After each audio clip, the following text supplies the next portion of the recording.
What's going on, guys? In this video I'm going to show you how to substantially improve and fix the haptic response of any of your Arcade1UP pinball machines in as little as 10 minutes without costing you any money. This is Steve from Restalgia, and let's get started.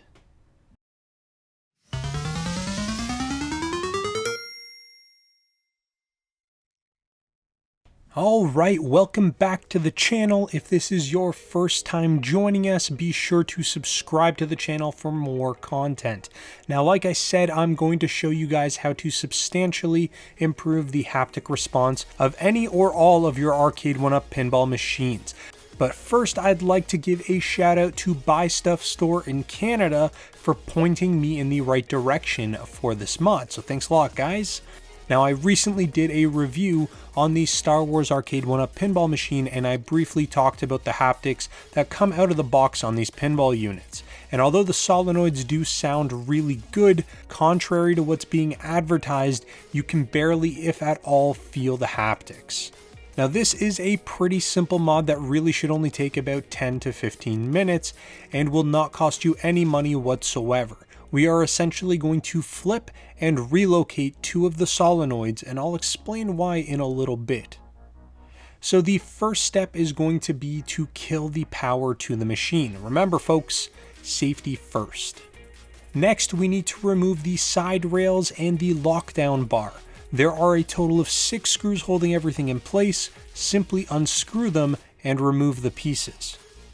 Next, we have our plain black apron visible. We can go ahead and take this out, but we are going to be reusing this very soon, so do keep it close by.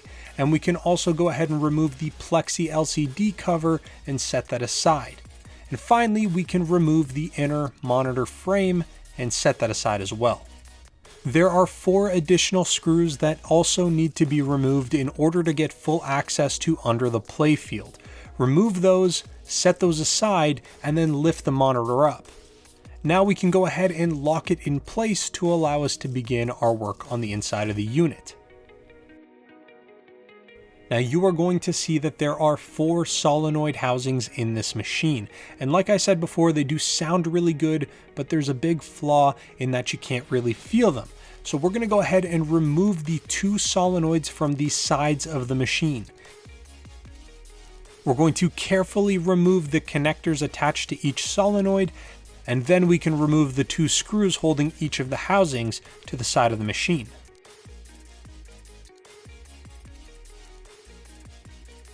Now, to better explain the issue, it is mostly due to the design of the solenoid housing. It actually acts to insulate the vibrations of the solenoid when it fires. And I know this kind of sounds counterintuitive, especially since you want to feel those vibrations, but the plate that gets hit by the solenoid triggering is actually facing away from the side of the cabinet, and it doesn't directly touch it whatsoever, which means rather than the impact making direct contact with the side panel, the impact is actually dissipated through the solenoid housing and then slowly translates back to the side of the machine, and that's where we're losing the majority of our impact and vibration. And this is a really silly design flaw, but the solution is easy enough. Let's go ahead and bring the monitor back down for a workspace and grab that black apron again. We are essentially going to mount the solenoids upside down to the bottom of this panel. This will get the solenoid triggering right underneath of our hands and in an orientation that we're going to feel the most impact. Before we can remount, we need to unscrew the 2 little screws holding the connector facing down. Obviously, if we're mounting this thing upside down, we will still need access to the plug, and in order to do that, you just have to remove those screws and flip the female connector upside down. Next, we can position the solenoid housing about 2 inches or so from the bottom of the apron and about 1 inch or so from the sides. Now, this should leave more than enough clearance for any of the internal components, and we're going to want to do this on both sides of the apron with both of our solenoid housings. Next, we can go ahead and screw them down into the board using the 2 screws that were holding each of the housings to the side of the machine. Now, note, you are going to need to screw through the plastic housing, so just take some extra time and care while you do this. Finally, all that we got to do is reconnect the wires to the solenoids, and for the most part, we're done. Now, obviously, you're going to want to make sure that you're connecting the left wire to the left side, right wire to the right side.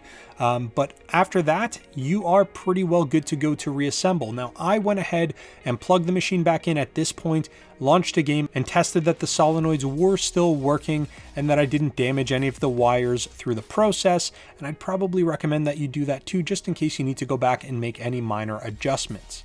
But all looks good to me, so we are simply going to reassemble our machine at this point in the reverse order.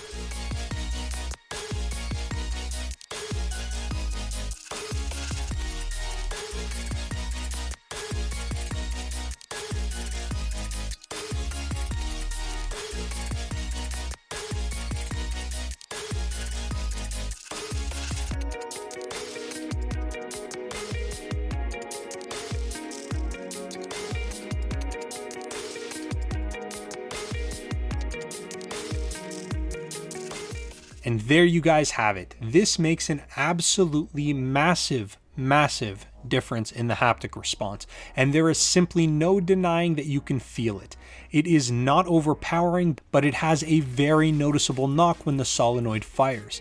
And if you own one of these machines, do yourself a favor and do this mod. It takes 10 minutes of your time and takes the haptic experience up like 10 notches. But that is pretty much all I've got for you guys in this video. Let me know in the comments section below how you make it with this mod. Subscribe to the channel if you haven't already, and be sure to hit the thumbs up button if you liked the video, or a thumbs down if you didn't. Thank you so very much for watching, and I will talk to you guys again real soon.